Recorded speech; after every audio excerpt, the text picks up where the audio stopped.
कौन कहता है हुडेड आईज पे आई मेकअप करना मुश्किल है। चलो आओ सिखाती हूँ एक ऐसा मेकअप जो कि चमकेगा भी और सबको दिखेगा भी। अपने आई लिड एरिया को करेंगे कंसील और सेट करेंगे पाउडर के साथ। पीच कलर के आई शेडो को पूरे आई लिड एरिया पे लगाएंगे।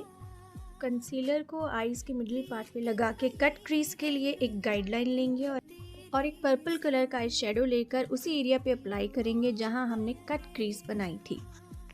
एक डार्क ब्राउन कलर के आई शेडो के साथ अपनी आउटर क्रीज को थोड़ा सा इंटेंस करेंगे। लाइट पिंक कलर का आई शेडो लेके पूरे आई शेडो को करेंगे अच्छे से ब्लेंड। लाइट पिंक कलर का शिमर लेके अप्लाई करेंगे उसे अपने मिडिल पार्ट में। लोअर लिड को डिफाइन करेंगे पर्पल कलर के आई शेडो के साथ। स्विस ब्यूटी का जेल आईलाइनर ले रही हूँ, मिडिल से स्टार्ट करूँगी और आउटर विंग क्रिएट करूँगी। मस्कारा लगाएंगे और इनर विंग भी मैं थोड़ा सा बनाऊंगी। सेम प्रोसेस दूसरी आई पे भी करेंगे and here is the final look.